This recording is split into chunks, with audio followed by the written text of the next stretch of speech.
তিনি জুলাই অভ্যুত্থানের সময় দেশে ছিলেন না, সেহেতু হয়তো জানেন না কে রাজপথে ছিল, কারা লক্ষ্য করেছিল, কারা ভোটের সামনে দাঁড়িয়েছিল। বিএনপি নেতা সালাউদ্দিনের জুলাই অনুসারে আখ্যা দেওয়ার মন্তব্যের প্রতিক্রিয়ায় এমন মন্তব্য করেছেন জাতীয় নাগরিক পার্টির আহ্বায়ক নাহিদ ইসলাম। রাজধানীর বাংলা মোটরে এনসিপির অস্থায়ী কার্যালয়ে আয়োজিত সংবাদ সম্মেলনে নাহিদ বলেন, তিনি ভুলবশত হয়তো তার কাছে তথ্য না থাকার কারণে তিনি এরকমটা বলেছেন, যেহেতু তিনি জুলাই অভ্যুত্থানের সময় দেশে ছিলেন না, রাজপথে ছিলেন না।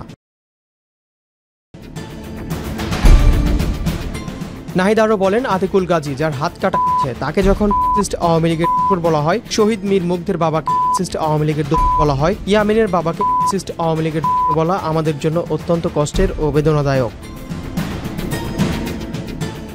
সালাউদ্দিনকে অবিলম্বে বক্তব্য প্রত্যাহার করে আহত যোদ্ধা ও শহীদ পরিবারের কাছে ক্ষমা চাওয়ার আহ্বান জানিয়ে নাহিদ বলেন, তিনি তার এই বক্তব্য অবিলম্বে প্রত্যাহার করবেন এবং সেই আহত যোদ্ধা এবং শহীদ পরিবারের কাছে ক্ষমা চাইবেন এবং তাদের সঙ্গে বসে জুলাই গণ অভ্যুত্থানের গল্পটা শুনবেন, ইতিহাসটা শুনবেন।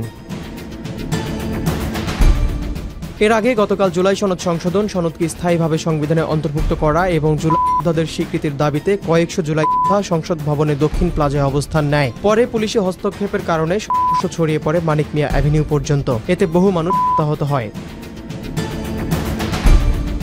এর পরের দিন সাবেক রাষ্ট্রপতি শহীদ জিয়াউর রহমানের সমাধিতে শ্রদ্ধা নিবেদন শেষে সালাউদ্দিন বলেন, যেসব শৃঙ্খলা হয়েছে আমরা খোঁজ নিয়েছি, এটা তদন্তাধীন আছে। দেখা গেছে এখানে জুলাই যোদ্ধা নামে কিছু সংখ্যক ছাত্র নামধারী শৃঙ্খল লোক ঢুকেছে, সেটা সরকারের ফ্যাসিস্ট বাহিনী বলে মনে করি। এখানে কোনো সঠিক জুলাই বা অভ্যুত্থানের সঙ্গে জড়িত কেউ থাকতে পারে না। এনসিপি জুলাই আহ্বানের উপর পুলিশি নিয়ে দাবি করেছে। এনসিপির আহ্বায়ক নাহিদ আরও বলেন, কিছুক্ষণ আগেই আমরা দেখেছি বিএনপির স্থায়ী কমিটির সদস্য সালাউদ্দিন সাহেব, উনি গতকালের ঘটনায় জুলাই যারা আহত হয়েছে তাদের আওয়ামী লীগের অনুসারী হিসাবে আখ্যা দিয়েছেন। আমরা এর তীব্র নিন্দা ও প্রতিবাদ জানাচ্ছি।